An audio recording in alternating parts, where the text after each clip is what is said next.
60 to 75 million. Just let that number sink in for a second. It's almost impossible to wrap your head around, right?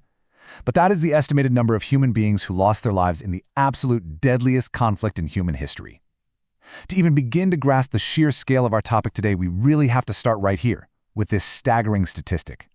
Because it represents everything: soldiers, civilians, devastating massacres, starvation, and horrific genocides, including the Holocaust. So welcome to today's Explainer. I am absolutely thrilled you're joining me, because we are tackling a truly immense challenge today: synthesizing the complete story of World War II.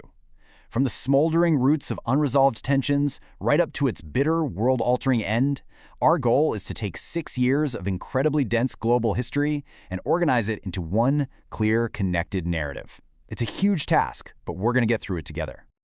Okay, let's dive into this. Here's our roadmap for the Explainer.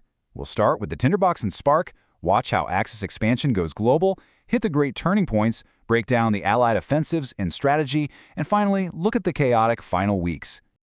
All right, kicking things off with Part 1, the tinderbox and spark. Now, to really understand what happened in 1939, we have to look backward at the origins of the war. It's really this tangled web of interconnected economic and political failures. First, you've got the Treaty of Versailles. It laid heavy guilt and massive financial reparations squarely on Germany, which, as you can imagine, sparked deep, simmering resentment. Throw in the Great Depression of the 1930s, which essentially collapsed world trade, and you've suddenly got a desperate environment. It was practically ripe for the rise of charismatic, fascist leaders like Adolf Hitler in Germany and Benito Mussolini in Italy. Driven by these huge promises of national glory, Germany rapidly rearmed, totally ignoring international treaties. Meanwhile, Western powers were so desperate to avoid another war that they pursued a policy of appeasement. Basically, Europe was turned into a highly volatile tinderbox just waiting to blow. And that tinderbox, well, it saw several warning flares go up in a rapid escalation of aggressions.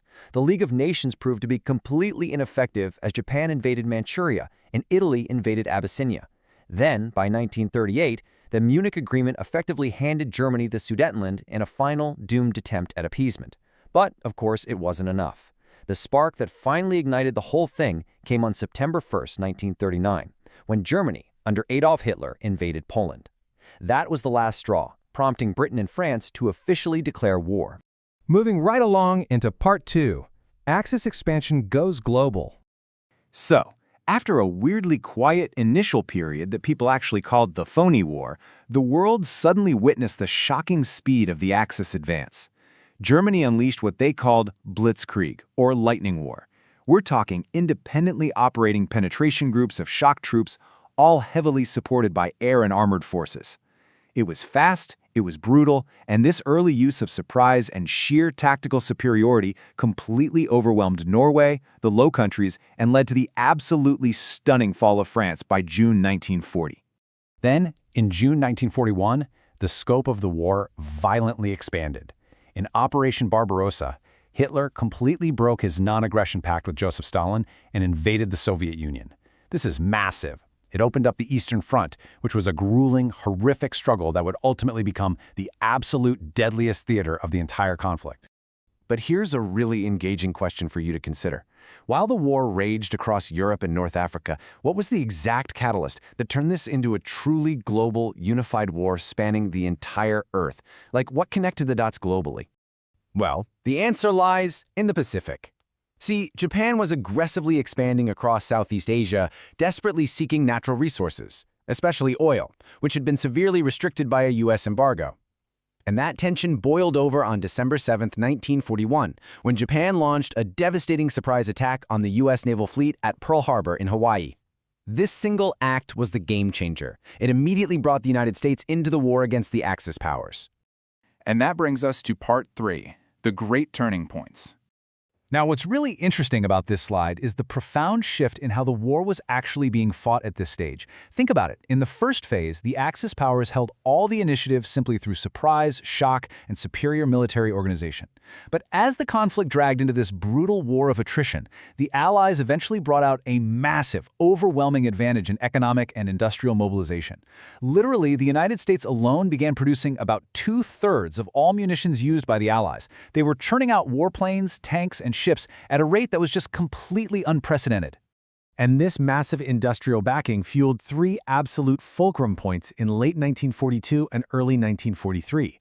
First up, at the Battle of Midway in June 1942, the U.S. decisively halted the Japanese naval advance in the Pacific. It was a huge momentum shift. Second, the battles of El Alamein permanently reversed the Axis momentum down in North Africa. And third, and this is a big one, in the horrific, freezing urban warfare of Stalingrad, the Soviet Union handed the German army a catastrophic defeat. That victory stalled the German eastward advance forever.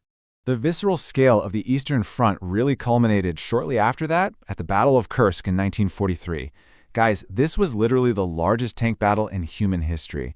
The Soviet forces basically utilized this brilliant defense-by-death policy. They absorbed a massive, heavy-hitting German assault and then just turned the tables. They completely encircled the enemy and permanently destroyed the offensive striking power of the German Wehrmacht. There was no coming back from that. Which leads us right into Part 4, Allied Offensives and Strategy. And this brilliantly illustrates that taking the initiative back wasn't just about raw firepower. It actually required some incredibly complex diplomacy and intense, closed-door debates among the top Allied leaders. You see, Britain's Winston Churchill strongly favored what he called a peripheral strategy. He wanted to attack the Axis from the Mediterranean and push up through Italy. But on the other side of the table, U.S. President Franklin D. Roosevelt and Soviet Premier Joseph Stalin pushed hard for a direct second front. They wanted a massive cross-channel invasion straight into France to relieve the immense pressure on the Soviet Red Army in the east.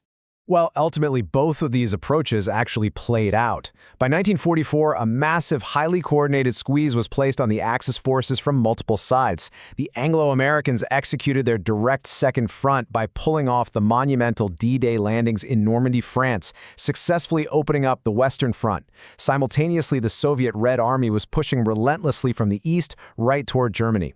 At this point, the momentum was entirely, undeniably in the hands of the Allies. Now we enter the end game. Part 5, the final weeks. Let's move to 1945 and see how this builds, because this year was completely chaotic, devastating, and it unfolded at a blindingly rapid pace. On April 12th, President Roosevelt tragically passes away, thrusting Vice President Harry Truman into the Oval Office. Then by late April, Soviet troops are literally storming the streets of Berlin.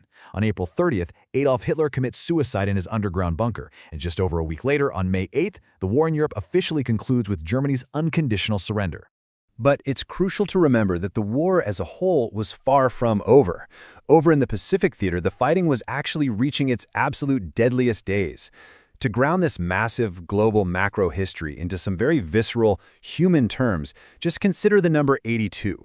That is the exact number of days of brutal, horrific, almost unimaginable warfare that U.S. Marines and Army troops fought on the island of Okinawa, which was just 350 miles off the coast of the Japanese home islands. The bloodbath at Okinawa was basically a grueling war of attrition against these intricate, deeply dug underground defense systems. And the human toll? It was just catastrophic. We're talking over 12,000 U.S. forces dead or missing, 70,000 Japanese soldiers killed, and anywhere from 100,000 to 150,000 civilians who were tragically trapped in the crossfire lost their lives. That absolute, devastating scale of death directly profoundly factored into President Truman's decision-making regarding whether to launch a massive land invasion of mainland Japan. To force a surrender and avoid that land invasion, the United States deployed a weapon the world had never seen. In early August 1945, the U.S. dropped atomic bombs on the Japanese cities of Hiroshima and Nagasaki. And right between those two bombings, the Soviet Union honored an earlier Allied agreement, formally declared war on Japan, and rapidly invaded Japanese-held Manchuria. It was this staggering, unprecedented combination of events that finally persuaded the Imperial Army leaders that continuing the war was completely impossible.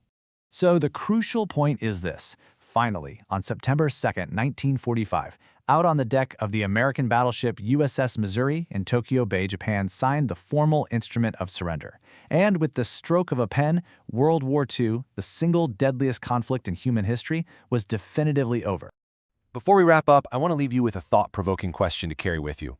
World War II utterly transformed the political, economic, and social structures of our globe. With the influence of traditional European powers waning, the decolonization of Asia and Africa beginning, and the United States and the Soviet Union suddenly emerging as massive rival superpowers, how did the literal ashes of 1945 lay the direct groundwork for the Cold War and the very modern geopolitical world we live in today? It's a huge puzzle. Keep that in mind as you continue your journey through history. Thank you so much for joining me for this explainer, and as always, keep learning.